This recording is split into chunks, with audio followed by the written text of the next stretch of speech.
Prashant, welcome on your PDF. Uh, Welcome, sir. Thank you. Okay.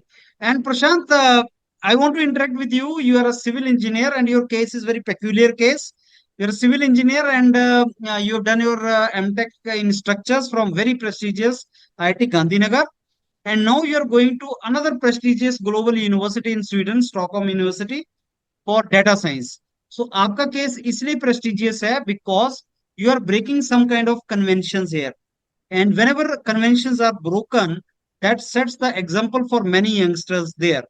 And आप एक नया रास्ता ट्रेवल करते हैं और बाकी बहुत सा स्टूडेंट आपके इस नए रास्ते को देख के may be they also start following what you are doing right now and what you have decided to do more over IIT Gandhinagar जहां पे आपने मास्टर्स किया है I got opportunity once to visit that university great institute and I realise that in IT Gandhinagar, almost every lab, has interdisciplinary, interdisciplinary research going on.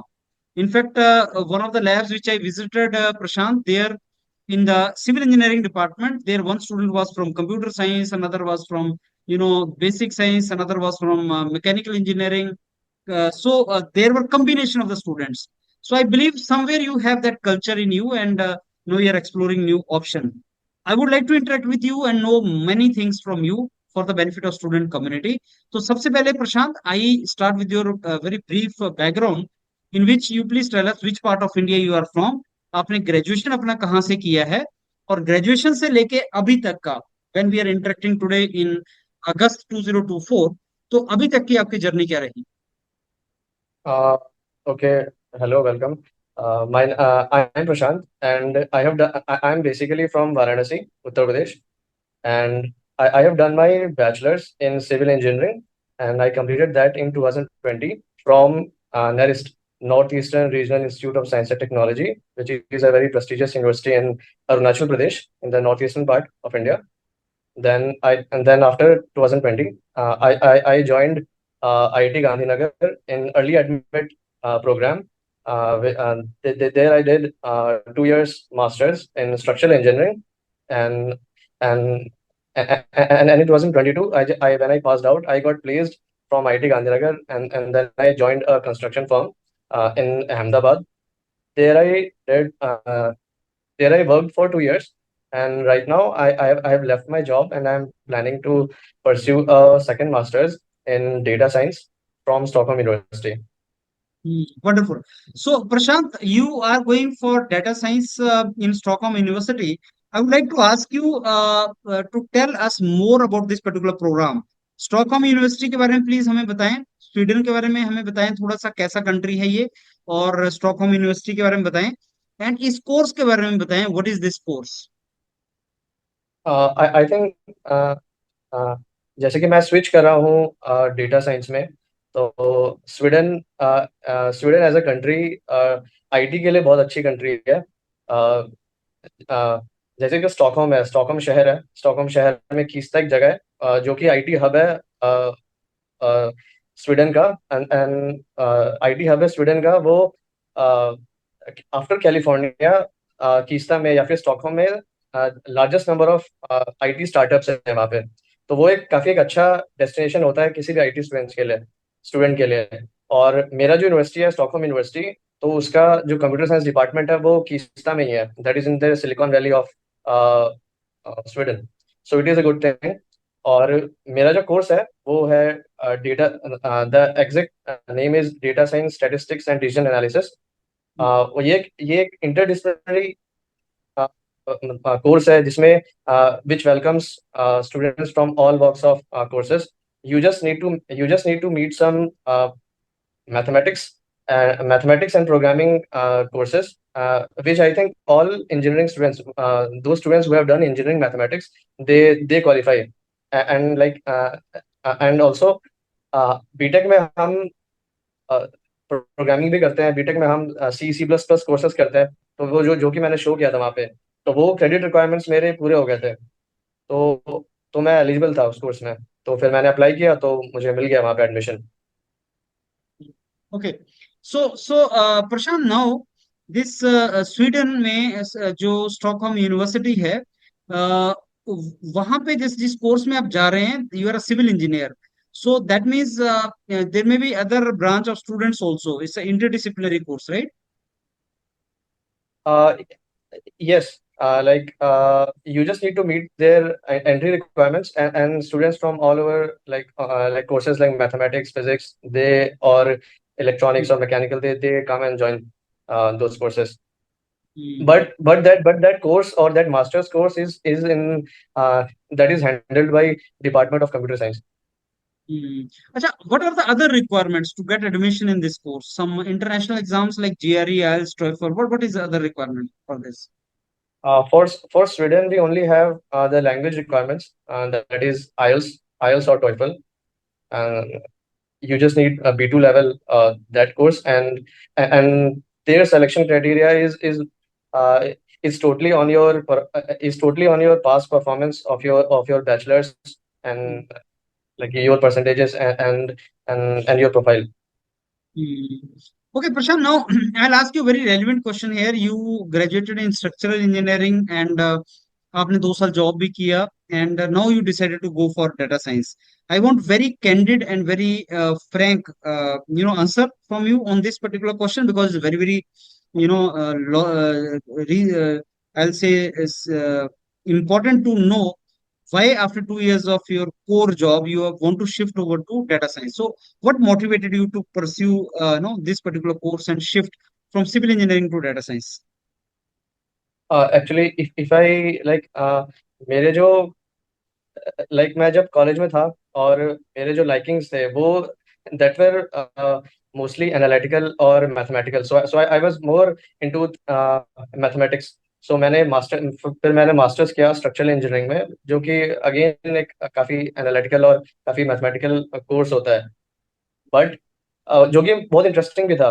But मैंने construction firm join किया, जहाँ पे अ, जहाँ जहाँ पे जो स्किल्स रिक्वायरमेंट है आपके जॉब प्रोफाइल के लिए, वो मेरे मतलब मुझे लग रहा था ऐसा कि मैं अपना 100% नहीं दे पा रहा हूँ. मुझे लग रहा था कि मैंने काफ़ी मैथमेटिक्स और ये कंप्यूटेशनल चीज़ें पढ़ी हैं, जो कि मेरा इम्प्लीमेंटेशन यहाँ नहीं हो पा रहा है इतना. मुझे कुछ ऐसा करना था जिसमें मैं वो अपने स्किल्स यूज कर सकूं. और मैंने मास्टर्स स्ट्रक्चरल इंजीनियरिंग में किया है आईआईटी गांधीनगर से. But I think that is वही मेरा सबसे इंपॉर्टेंट पार्ट है कि मेरे को मोटिवेशन जहाँ से मिला. मैंने काफ़ी प्रोग्रामिंग किया वहाँ पे कोर्सेज में, और काफ़ी मेरा थीसिस भी thesis was also in applied mathematics. तो मेरा एक इंटरेस्ट तो ऑलरेडी था, प्लस मुझे वहाँ पे एक विजन मिला कि लोग चीज़ें बहुत बहुत सारी ऑप्शंस होती हैं. जस्ट एक चीज़ हम स्टिक नहीं कर सकते, बहुत सारी चीज़ें होती हैं. तो ये ऑप्शन था जैसे एआई का था या डेटा साइंस का था. इसमें हमें बेसिकली मैथमेटिक्स होता है, प्रोग्रामिंग होता है, स्टैटिस्टिक्स होता है. तो वो चीज़ें मुझे लग रहा था कि ये मेरे इंटरेस्ट से मैच करती हैं, और मुझे लग रहा था कि मैं इसमें ज़्यादा अच्छा कर सकता हूँ कंपेयर टू कंस्ट्रक्शन फर्म में, जहाँ पे एक अलग तरह का एक सॉफ्ट स्किल्स और मैनेजरियल स्किल्स चाहिए. तो मुझे लग रहा था कि मैं यहाँ पे ज़्यादा मेरा अपना 100% दे सकता हूँ. No doubt Prashant, even I am of the opinion कि अगर आपको इंटरेस्ट किसी और डोमेन में परस्यू करने का हो तो आपको करना चाहिए. And life should not be this our previous experience should not be barrier in that. Like अगर आपको सपोज लगता है कि अब मेरे को मैनेजमेंट की तरफ चले जाना, तो जाना चाहिए, इंटरेस्ट है तो उसमें जाना चाहिए. पॉइंट ये नहीं है कि आप शिफ्ट हुए, पॉइंट ये है बहुत सा बच्चा शिफ्ट होना चाहता है. I give you small examples. We keep on mentoring students for master's courses in India. We are the largest mentoring body for higher educational courses in India, for through postgate, I mean postgate options. बहुत सा बच्चा IIT join करता है. After a couple of months when they are in MTech, they realize that they were not meant for that course. So they realized that I was not meant for communication. I was not meant for thermal science. I was not meant for maybe environmental science. And I want to shift over. I want to go somewhere else. They realize after 6 months, after 1 year. Now the hesitation कि मैंने already ये course पकड़ लिया है, वो वापस नहीं आ पाते, वो और अपॉर्चुनिटी एक्सप्लोर नहीं कर पाते. एंड उससे होता क्या है, you can not lead a career and life in something where you do not have interest. So आप उन स्टूडेंट्स के लिए what is your advice Prashant? Because I appreciate after not only MTech, you completed MTech, you did 2 years of job in this field, and after that you decided, okay, I want to go there. So you need to be bold to accept that yes, I have interest in this, I want to pursue it. ये एक बहुत आपने अच्छा decision और bold decision आपके part पे। लेकिन students डरता है, फियरफुल होता है, डिसीजन नहीं ले पाता। आपका उनके उनको क्या पॉइंट है? What is your what you want to tell them? I would like to say that we should see our life in a bigger spectrum. Like we have spent, we have studied engineering for 4 years. So, but we have to but we have to serve ourselves in industries for maybe 25, 30 years or even more. We should make our decisions in a broader picture. Like we should not be just emotionally stuck.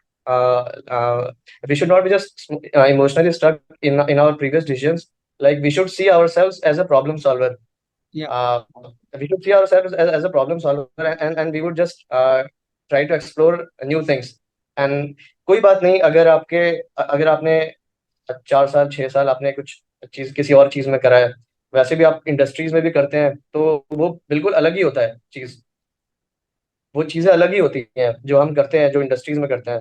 तो अगर आपको decision लेना है अपने life के लिए, अगर आपको नेक्स्ट 30 इयर्स क्या करना है, तो आई थिंक आप you should be brave enough to take such decisions.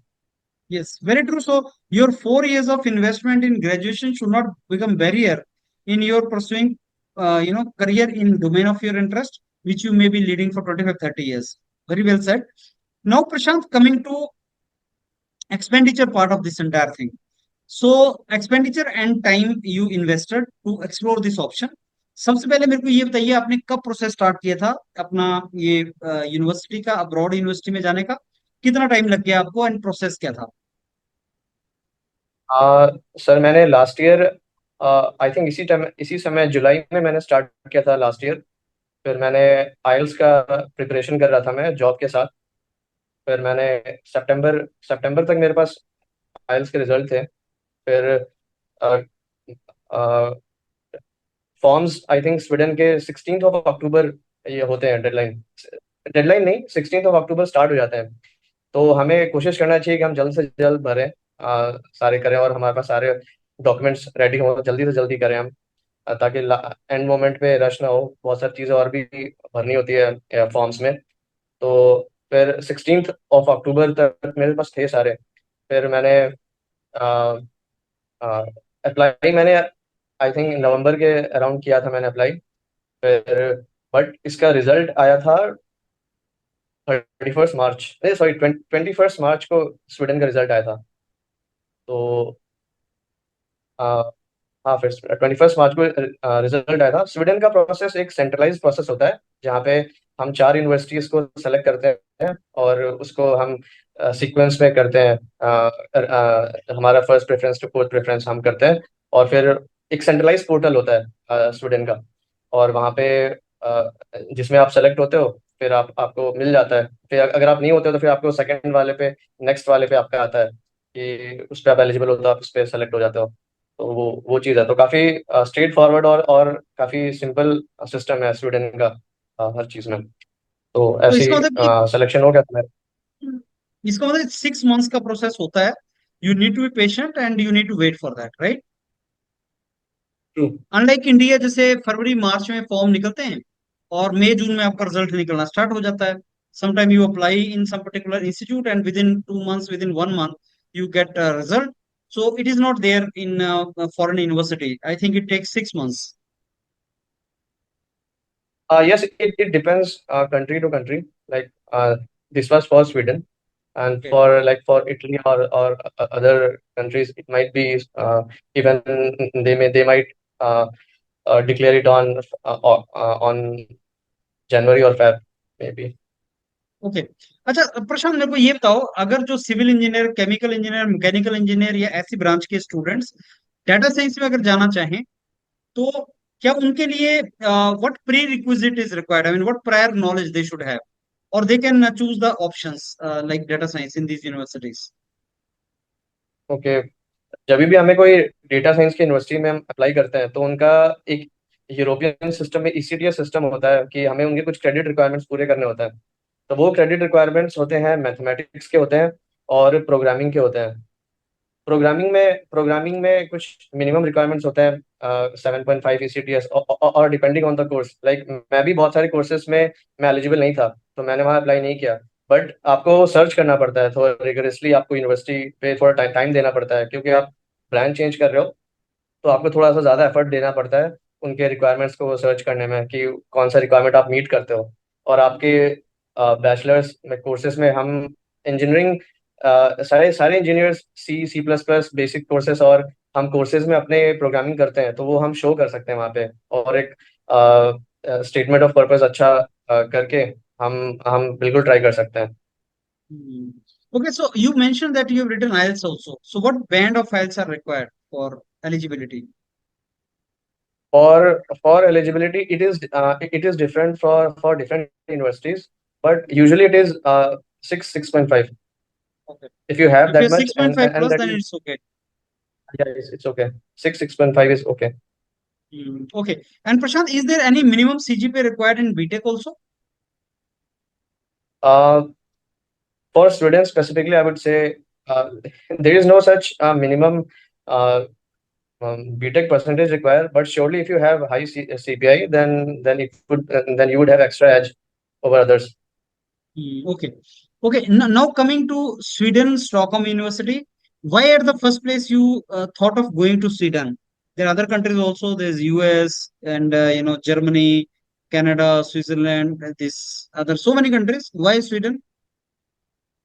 At first, I wanted to pursue masters in from Europe, because like US में मुझे लग रहा था एक्सपेंस थोड़ा ज़्यादा है, और मुझे एजुकेशन लोन नहीं लेना था ये, बट ऐसा मेरा एक था।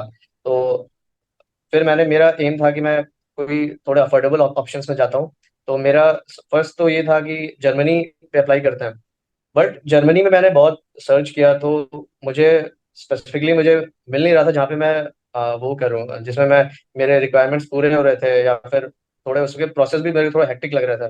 प्लस स्वीडन एक अच्छा ऑप्शन है, क्योंकि स्वीडन मुझे मैंने इसलिए चूज किया क्योंकि Sweden being an European country, वो एक इंग्लिश स्पीकिंग कंट्री है, जो कि बहुत अच्छी बात है। वहाँ पे 99% लोग इंग्लिश बोलते हैं वहाँ पे। प्लस वो एक आईटी हब है। First, Stockholm is an IT hub. वो आफ्टर कैलिफोर्निया, स्टॉकहोम में सबसे ज़्यादा आईटी के स्टार्टअप्स हैं। और उसका ये जो प्रोसेस है, सारे प्रोसेस जो है, ये फ्रॉम अप्लाइंग टू एवरीथिंग, वो बहुत ही स्मूथ है सारी चीज़ें। और कंट्री वाइज भी मुझे बहुत अच्छा लगा ये नॉर्डिक कंट्रीज। Okay. और and it was relatively bit economical compare to US and Canada.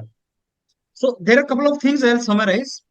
Stockholm is IT hub. California के बाद स्टॉकहोम आता है और आप आईटी की डायरेक्शन में जा रहे हैं। Number two, Sweden is English speaking country, naturally good for Indian. Number three, good place to stay, good place to do job after graduation, and relatively cheaper compared to other like US countries and all. So these are the points you thought of going for Sweden. Now coming to Prashant, expenditure part. As you said, it is cheaper compared to US. कितना खर्चा पड़ेगा और आपका कितने semester का course है? How much it will cost you to study in Sweden, and how to finance that? मेरा 4 semester का कोर्स है, एंड इसका tuition fee around 2.7 lakh Swedish krona है, जो कि अराउंड इंडियन रुपीज में, INR में 21 लाख समथिंग होता है फॉर एंटायर 2 इयर्स। ये हो गया ट्यूशन फी। और लिविंग एक्सपेंस होंगे। Living expense may be for 2 years it would be around 15 lakh or 16 lakh something, which I assume, but it is totally on us, like how we spend. So it's Okay, so that comes out to be somewhere around 35-36 lakh. So how to fund yes. it? Do we get scholarship or do we get some kind of TA work or something? Scholarship, yes, of course scholarship है वहाँ पर, but वो highly competitive है, तो वहाँ पे थोड़ा मिलना थोड़ा मुश्किल है, बट यस है वहाँ पे। और ये like, and what next yours? My question was like, suppose a student is not having money in his pocket. But he gets into Stockholm university, he wants to study there, पैसा उसके पास नहीं है, तो क्या बैंक्स लोन दे देते हैं and how to fund his studies, और वहां जाके क्या उसको वर्क कर सकता है वो, या जैसे जर्मनी में बच्चे काम कर लेते हैं, टीए मिल जाता है, आरए मिल जाता है, आउट ऑफ कैंपस वर्क मिल जाता है, तो 35 लाख को मिनिमाइज कितना किया जा सकता है अपने आप काम करके, या किस तरीके से फंडिंग करना है अपने एजुकेशन आई थिंक अगर आप यस ऑफ कोर्स आप पार्ट टाइम जॉब कर सकते हैं, बट को? उसके लिए ये होगा कि थोड़ा आपको स्वीडिश थोड़ा सीखना पड़ेगा स्वीडन में आने के लिए।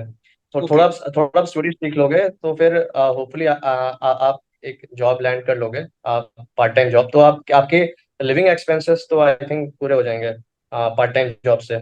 और ओके। हाँ, रिसर्च असिस्टेंटशिप, टीचिंग असिस्टेंटशिप के भी ऑप्शन होते हैं, एंड डेफिनेटली ट्राई करना चाहिए बिल्कुल। Okay.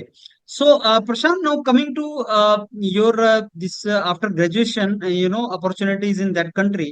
आपने ऑलरेडी मेंशन स्टॉकहोम में बहुत अच्छी अपॉर्चुनिटीज हैं। सो एक बार अगर आप वहां पे चले जाते हैं स्वीडन में, तो क्या जॉब अपॉर्चुनिटीज मिल जाती हैं उसके बाद, ग्रेजुएशन के बाद? लाइक मैंने जितने से इंटरेक्ट किया है और जितना एक्सपीरियंस है, वो आई थिंक वो हो जाता है, वो काफ़ी वहाँ पे काफ़ी इसका फील्ड है, काफ़ी यहाँ पे स्कोप है इसका, और काफ़ी स्टार्टअप्स है वहाँ पे, और बहुत सारे इंटरनेशनल ब्रांड्स के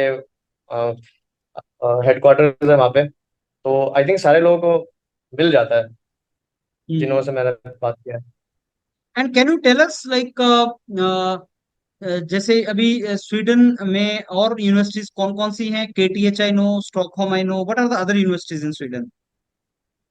Like there are many good universities. Like there are a couple of good universities. Like we have Chalmers University, we have KTH, we have Lund University, we have Gothenburg, and Stockholm University is there, and we have Linköping University. Okay, These these are are the some good universities. universities. Okay, so Prashant, now coming to visa part. So also we have observed nowadays that a lot of visa rejection take place when students want to go to foreign countries, especially US में हमने देखा काफी visa rejection हो रहा है। Sweden में क्या situation है? What is the process of visa? Visa का प्रोसेस स्वीडन का मुझे पर्सनली बहुत अच्छा लगा। इन्होंने मतलब बहुत बहुत बहुत स्विफ्ट प्रोसेस है इसका। आप ऑनलाइन आप इनका एक पोर्टल है माइग्रेशंस बरकत, वहाँ पे आप अप्लाई करते हो। आप अप्लाई करते हो, उसके 3 to 4 days 3 to 4 days after आपका आ जाता है कि वो लोग वेरीफाई कर लेते हैं, फिर वो लोग आपको दिल्ली पासपोर्ट वेरिफिकेशन के लिए बुलाते हैं। फिर आप कर लेते हो पासपोर्ट वेरिफिकेशन के लिए, आप दिल्ली चले जाते हो। फिर आई थिंक उसके आफ्टर 2-3 डेज वो लोग डिसीजन दे देते हैं। तो एक बहुत ही स्विफ्ट प्रोसेस है। I think it takes like 7 days 10 days. Okay, तो 7-10 डेज में सारा स्मूथ स्ट्रीमलाइन हो जाएगा? हाँ 7 of course.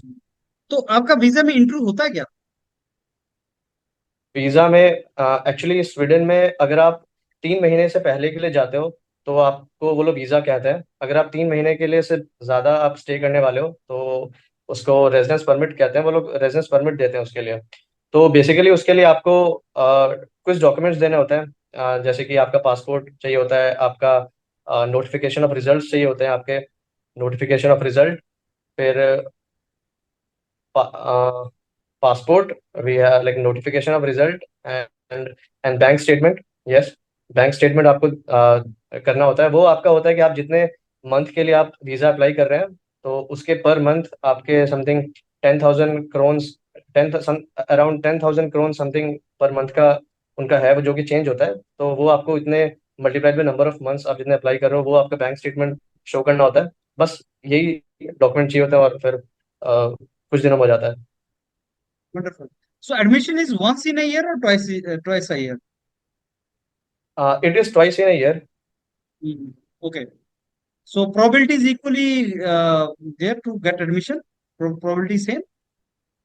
I think this fall, like for fall, I think it's more, I think, for foreign students. Okay, so अगर अभी बच्चे को जाना हो तो like you started in October last year, अगर अभी जाना हो तो कब स्टार्ट कर सकते हैं प्रोसेस? प्रोसेस उनके पास आई थिंक उनको अगर नेक्स्ट ईयर वो अगर 2025 सितंबर में अगर एम करते हैं जाना अगर, तो उनको आई थिंक प्रोसेस अभी से स्टार्ट कर देना चाहिए। आई think it is high time. और उनको अपने आईएलटीएस स्कोर उनके पास होने चाहिए। और वो उनके पोर्टल्स अक्टूबर में खुल जाएंगे अप्लाई करने के, तो I think this is the time they should start. Okay. Okay, so Prashant, that's all from my side. This is what I wanted to ask. But anything which I missed, अगर आपको लगता है कि मैंने कुछ मिस कर दिया, which was worth telling the students, because our purpose of this video is to tell students about Sweden, admission in Sweden, and Stockholm University to be specific, especially for those students जो अपनी track change करना चाहते हैं, अपना stream change करना चाहते हैं from core side to data science. तो अगर मेरे से कुछ मिस हो गया हो and you want to tell that. Like मैं जस्ट ऐड करना चाहूँगा कि अगर आप इंजीनियरिंग स्टूडेंट हो और एज एन इंजीनियरिंग स्टूडेंट आपने मैथमेटिक्स, स्टैटिस्टिक्स और बेसिक ऑफ प्रोग्रामिंग हम सब सीखते हैं, तो आप इक्वली एलिजिबल होते हो आप इस तरह के कोर्सेज में। और आप लाइक ऑफ कोर्स आप एक्सप्लोर कर सकते हो इंटरनेशनल यूनिवर्सिटीज जो कि जहाँ पे बहुत अच्छे ऑप्शंस है। और बिल्कुल आप ट्राई कर सकते हो। और ये yes for sure you can try, you can explore things. Wonderful. So that brings us to an end of this session, Prashant. Let me thank you once again for your time and wish you all the very best to do really good in your course. And I'll surely come once again, pop up once again and interact with you जब अपना course complete कर लेंगे या कर रहे होंगे, to know more about this course. Thank you, Prashant. Thank you sir.